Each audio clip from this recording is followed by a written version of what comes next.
Olá pessoal, meu nome é Bianca Portes e nós vamos começar com a disciplina, nós vamos levar aqui a disciplina Comunicação de Dados, né?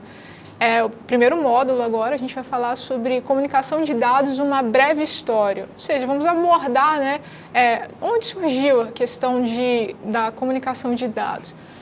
Bem, antes de a gente começar sobre como surgiu, é importante introduzir alguns conceitos. Primeiro, que comunicação ela só vai existir se você tiver três elementos principais, que é o emissor, o receptor e o canal por onde essa informação vai trafegar, né, que vai ligar, né, o emissor com o receptor. Por exemplo, numa sala de aula, o professor faria o papel de emissor, os alunos fariam o papel de receptor e o canal seria o ar, onde a informação falada pelo professor atingiria, né, os alunos. Então, esses três elementos sempre devem existir, sempre devem estar presentes. Agora a gente vai para uma breve história mesmo. A comunicação de dados, ela existe desde os primórdios. Sempre foi uma necessidade humana passar informação para outras pessoas, né? E a gente vai ver aqui que no decorrer da história, né, da comunicação de dados, o instinto sempre foi com que o canal fosse próprio para que essa informação atingisse mais pessoas ou mais distante. Então, quanto mais pessoas você conseguir ou quanto mais distante você conseguir atingir uma pessoa para que essa informação chegue a ela, melhor será. Aqui, por exemplo, eu tenho, né, na primeira imagem aqui, né, retratando a questão da pré-história, né, porque a troca de informações já existia lá, né. Aqui, por exemplo, alguma pintura, eles desenhavam pinturas nas cavernas, né, para trocar informações referentes a perigos iminentes, busca por caças ou coisas do tipo. Na segunda imagem a gente tem aqui, né, um indígena, né, passando alguma informação a partir de fumaça. Então, tribos indígenas também utilizavam esse tipo de artifício para, por exemplo, dizer questões de ataque, surpresa, ou mesmo outros tipos de informações, sem ter que alguma pessoa caminhar até uma outra tribo que poderia estar a quilômetros de distância. A partir do símbolo de fumaça, ele conseguia atingir uma distância bem maior, né? E na terceira imagem aqui a gente tem o uso de mensageiros como o pombo-correio, né, em que você conseguia treinar um pombo e fazer com que ele atingisse um outro local a quilômetros de distância e o canal de comunicação entre esses dois pontos estaria estabelecido a partir do pombo, né. Outra questão importante, já dando um salto bem maior aqui, né, a gente tem o surgimento da escrita, né, a invenção de técnicas para imprimir ilustrações, símbolos, o jornal impresso, todos foram técnicas que permitiram com que uma informação atingisse não só distâncias maiores, em questão de metros, em questões nessa questão de distância mesmo, como também na questão temporal, né? Uma pessoa já falecida ainda tem suas ideias, né, atingindo pessoas no pós-morte, né? Já que você pode ler o livro de pessoas que já faleceram, né?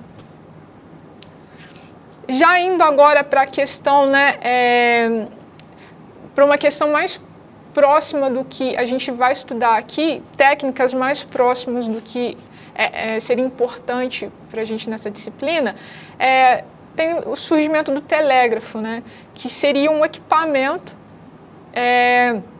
que permitiria com que o som ele fosse trafegado a partir de ondas de rádio.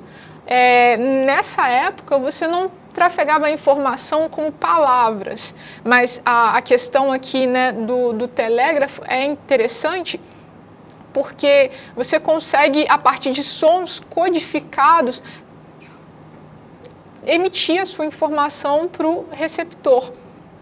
A transmissão aqui do telégrafo, ela era o Morse aqui, né, ele percebeu que era possível você emitir sons curtos, bips curtos por ondas curtas de rádio, e a partir de codificação, por exemplo, 2 bips curtos, 2 bips longos seria um help, você conseguia, seria um pedido de socorro, você conseguia atingir, né, distâncias maiores e conectar inclusive continentes dessa vez. Então, esse alcance na história conseguiu com que continentes, né, ou seja, a milhares de quilômetros de distância, trocassem informações uns com os outros. O telégrafo, a questão do telégrafo foi tão importante com a questão da introdução do código Morse que, inclusive, isso é usado ainda hoje. Em questões, em locais, por exemplo, de difícil acesso, né, você pode usar o telégrafo para trocar informações com outros pontos, né, e inclusive em questões militares também, né, os militares são treinados para utilizar esse tipo de recurso para emitir informações dentro de um campo de batalha, por exemplo. Um outro avanço, né, que a gente tem na questão da comunicação seriam os telefones, né? Em que aqui eu não quis colocar somente o Graham Bell como o inventor, né, dessa tecnologia, porque, na verdade, os dois eles inventaram a tecnologia, eles inventaram essa técnica de emitir a voz. A partir, né, de uma linha telefônica, ambos inventaram e patentearam, no caso do Gray, né, tentou patentear com 2 horas de diferença. Isso é interessante porque na questão da tecnologia, várias vezes vão surgir pontos em que duas pessoas distantes, criam uma determinada tecnologia e, terem encontrado entre si, né? O Graham Bell levou a fama por ter inventado, mas na verdade ele patenteou 2 horas antes, né, do Gray aqui. Então é interessante mostrar, né, os dois, não deixei apenas um aqui nesse caso. O outro seria o rádio, né, que foi a ideia da criação do rádio foi interessante, que no caso do telégrafo, como eu havia dito, você conseguia emitir bips, né, a partir de ondas de rádio.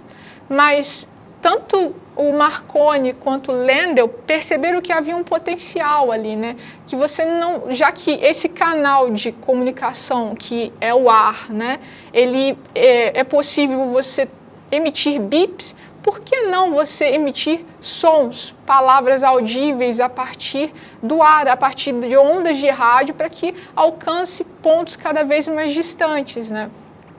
E tanto o Lendl, né, o padre Lendl aqui no Brasil, quanto o Marconi, né, lá na Itália, construíram ou patentearam essa ideia, né, de emissão de voz a partir de ondas de rádio. É interessante porque há também uma questão aqui que quem, na verdade, inventou, né, o rádio primeiro aqui, né? Já que existem registros históricos de que dizem que o Lendl, inclusive, experimentou a questão de emissão de voz a partir do rádio antes mesmo de Marconi construir um protótipo, né? Se a gente fosse ver datas aqui, né, você tem o primeiro experimento de Lendl, né, entre 93 e 94. Os experimentos de Marconi só foram ocorrer em 95, né? Existe uma patente brasileira em 1901 e uma patente dos Estados Unidos em 1904, né? Então, essa questão de quem inventou o rádio pode mudar daqui a alguns anos, né? E eles entreguem, por exemplo, a ideia da criação para o Lendl. Mas, atualmente, o inventor do rádio a gente deixaria como o Marconi.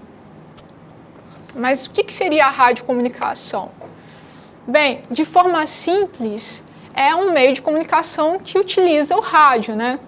Em que você pode transmitir tanto dados quanto voz. Originalmente, a radiocomunicação foi criada para voz, como eu disse, mas houve, né, essa técnica evoluiu e a partir dos nossos dias você consegue transmitir dados, né, a partir das ondas de rádio.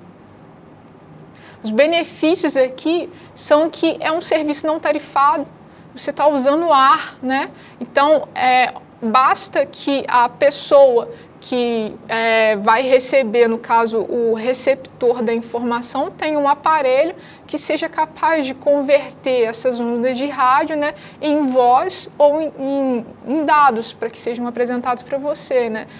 Isso é muito claro, por exemplo, na questão do rádio. Você, na sua casa, basta que você compre um aparelho para que você consiga captar as ondas de rádio, de emissoras de rádio que estão sendo emitidas o tempo inteiro aqui ao nosso entorno, né? O equipamento, outra questão, outro benefício, ele fica disponível para comunicação gratuita e ilimitada entre os integrantes do mesmo canal, né? Essa questão também é muito clara na questão para você ouvir o rádio. Você não precisa se cadastrar para comprar um rádio, não existe um número mínimo de pessoas que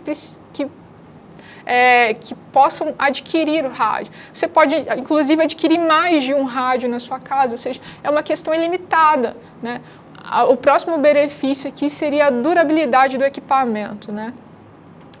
A questão da durabilidade se destaca porque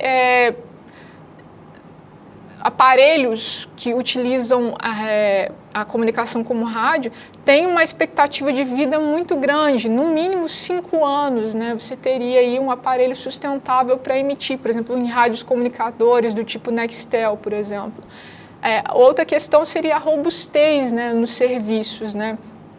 São equipamentos de boa qualidade, né? E inclusive atendem a normas militares, né? Então, mesmo sob ataque, você conseguiria propagar a sua informação a partir de rádios, né? Uma outra tecnologia importante também, utilizada muito nos nossos dias atuais aqui, seriam os satélites, né? Mas o que seriam satélites? Bem, satélites são objetos que giram em torno de outros objetos, num conceito mais abrangente, né? Se a gente for pensar numa questão mais natural, né, os satélites naturais, a gente pode citar a Lua, né? A Lua é um satélite natural que gira em torno de um outro objeto, que seria o quê? Que seria a Terra. Mas a gente tem os satélites artificiais, que são o nosso foco aqui nessa aula, né?